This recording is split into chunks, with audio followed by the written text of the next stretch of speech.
discussing proper battery maintenance techniques and watering your flooded deep cycle batteries to ensure optimum performance and maximum life. Whenever working around batteries, it's always important to wear proper personal protective equipment, eye protection and hand protection. When cleaning batteries, you should use a solution of baking soda and water, and you should use a wire brush.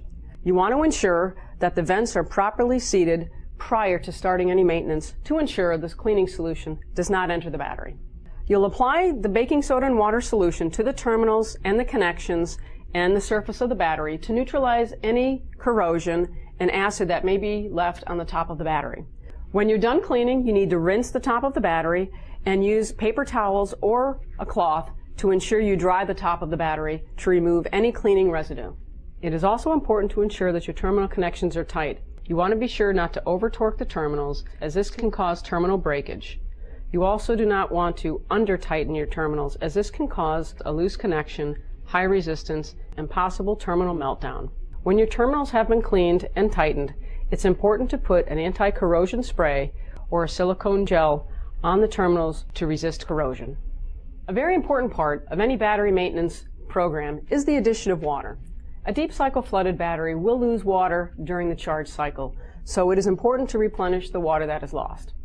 The frequency at which you will add water to the battery will depend on your use, so it's recommended that you monitor the electrolyte levels in your batteries every 2 weeks to determine the frequency which is right for your application. Distilled water is recommended to be added to your batteries, as it does not contain any impurities which may impact the life and the performance of the battery. When watering batteries, you remove the vent, again making sure that there's no electrolyte that splashes on you.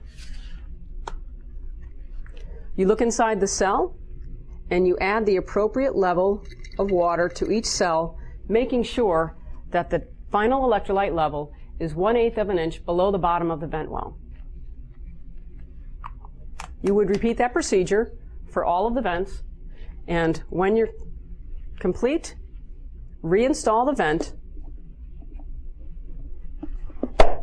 making sure you hear that nice tight snapping sound to ensure the vent is in proper position. Manually watering batteries can be messy and difficult, so single point watering systems have been designed to make it easy. This is a single point watering system manifold called HydroLink, which has been designed by Trojan Battery Company. This is designed to replace the current vent on your battery, and when connected properly, will automatically deliver the proper level of water to your battery. Simply remove the rubber plug on top and connect the port from either the snake tubing or the universal tubing that comes with the kit. You would connect this to the other batteries in your application, connect this to either a hand pump or a regulated hose supply, and within 30 seconds you have watered your batteries all equally, easily, and without mess. The important thing to remember when watering your batteries is when to water. You should never water a battery that has been discharged. You only should add water to a battery that has been fully charged. And the reason is the electrolyte level will rise in the battery upon charge, and if you've overfilled it, it will come out of the battery and you will lose electrolyte, and that will impact the performance of the battery. You should never let the electrolyte level in your battery go below the top of the battery plates, as that will cause harm to the plates and also impact the performance of your battery. Battery equalization is an important part of any battery maintenance program. Equalization is an overcharge that's conducted on flooded batteries after they have been fully charged. You should never equalize a valve-regulated battery. Stratification occurs when the density of the electrolyte is heavier at the bottom of the cell than at the top, and this can impact battery performance. So Trojan recommends an equalization charge be conducted every 30 days. The equalization process is conducted by setting the charger setting on your charger to equalization. What will happen at this point is your battery will begin to gas. Don't be alarmed. This is normal. And at this point, you should read the specific gravity every hour until the specific gravity ceases to rise.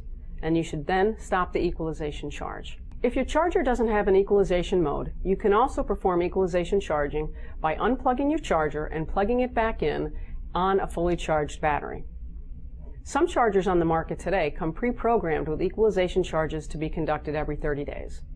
You should always consult your battery manufacturer's charging specifications for their recommendations. By gaining a clear understanding of the requirements for properly maintaining flooded batteries and committing to a regular maintenance schedule ensures that your deep cycle batteries, regardless of their application, will continue to operate at peak levels of performance and reliability.